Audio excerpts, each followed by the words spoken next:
Hello guys! Hello Earth Signs! Hello Virgo, Capricorn and Taurus!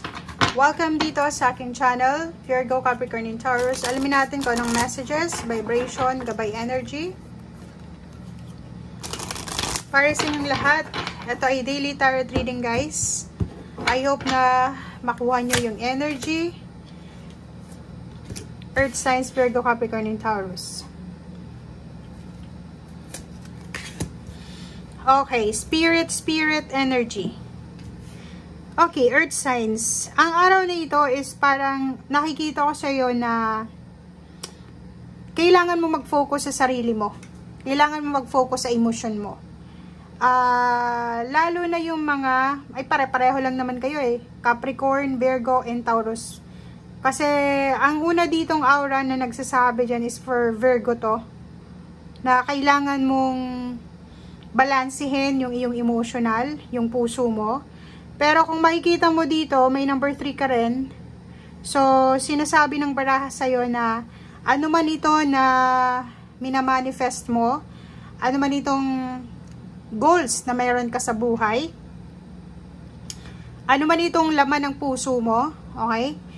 Sinasabi ng baraha na kailangan mo ng lakas loob, okay? Huwag kang panghinaan ng loob. Lalo na yung mga iba sa inyo dyan na siguro ginawa nyo na yung best, pero ang feeling nyo, ang layo pa rin ng manifestation eh. Ang layo, ang hirap abutin, parang ganon. So, sinasabi ng baraha na ang araw nito is parang nire-remind ka ng ating tarot na naandyan ka na, 'di ba? Naandyan ka na sa sitwasyon na yan. Ang kailangan mo na lang sa ngayon is magpakatatag ka. Magpakatatag ka, lakasan mo ang loob mo. Kasi nakikita mo na yung liwanag eh. Nakikita mo na yung liwanag sa end of the tunnel. 'Di ba? Lakas loob eh. Konting-konti na lang. And if ever man na mahiyain ka, kapalan ng mukha. Yun ang pinaka-literal dito. Sinasabi ng baraha sa'yo dito na kailangan mong i-prioritize yung sarili mo. Kailangan mong i-prioritize yung laman ng puso mo. Kailangan mong magpaka-selfish muna sa araw na ito or siguro kung ano man to. Kasi importante yung ano mo ngayon eh, yung energy mo. Okay, yung manifestation mo, deserve mo ma-manifest lahat ng gusto mo. Deserve mong makuha. Pero may iba sa inyo dyan na feeling nyo nangihina kayo. Pinanghihinaan kayo ng loob. Feeling nyo walang mangyayari, ganito, ganyan. Be courageous guys, be brave. Isipin nyo na naandyan na kayo. Marami na kayong sinacrifice, marami na kayong exert na effort, energy. Marami na kayong luha na iniluha, parang gano'n. So, yun.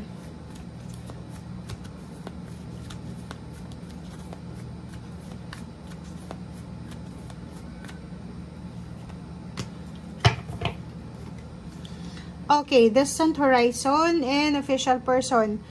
Kung makikita mo, 36 siya, 6, 7, 8, 9. Ito naman 22, 4, balance. Posibleng papeles to. Pwedeng papeles ito na kailangan mong asikasuhin. Yun yung pwedeng kailangan mong asikasuhin sa araw na ito. It's either contract signing, government papers, documents, or kung ano man tong papeles na kailangan mong ayusin. Pwedeng may pupunta ng ibang bansa, visa, or pwedeng may mga na-expire na dito na mga documents, government documents na kailangan mong ayusin. Okay? Nakikita ko rin sa'yo dito na may paparating. May good news ka from far places. So, may paparating ditong magandang balita or pwedeng manifestation talaga na matagal mo nang hinihintay. Okay? So, if ever man may mga issues kayo regarding sa gobyerno, sa mga matatas na posisyon sa society, or yun nga, mga official documents, kailangan yung ayusin yan. Okay? May message ka na matatanggap na pwedeng magbigay sa'yo ng stability and harmony, or pwedeng peace of mind galing sa malayong lugar. Diba? Galing sa malayong lugar or galing sa mga taong pwedeng magbigay sa'yo ng lakas loob. Okay.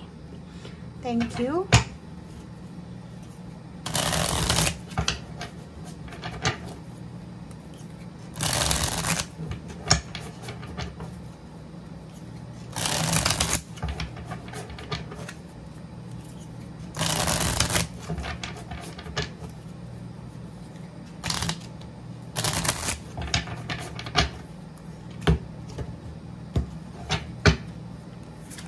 First card natin dito is 5 of Wands. Ayun.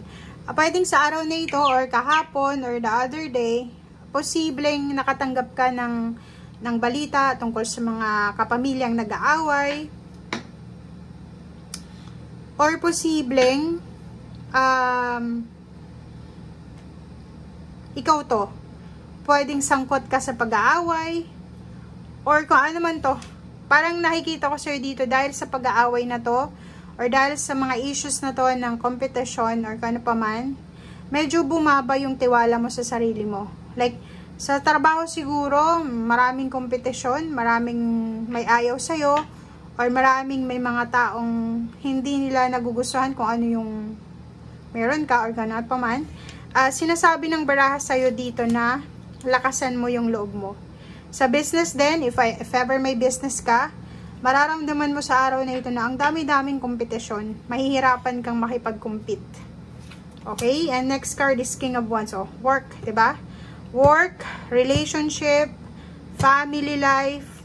Ang daming kompetisyon, ang daming mga issues ng pag-aaway. So, especially yung Capricorn and Taurus siguro, or even ibang Virgo, pwedeng sa work to. Pwedeng sa trabaho, medyo maraming mga sip-sip or parang sinisiraan ka.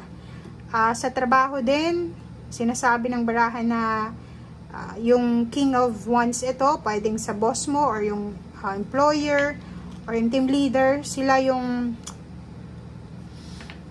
pinag-iinitan ka, parang ganon.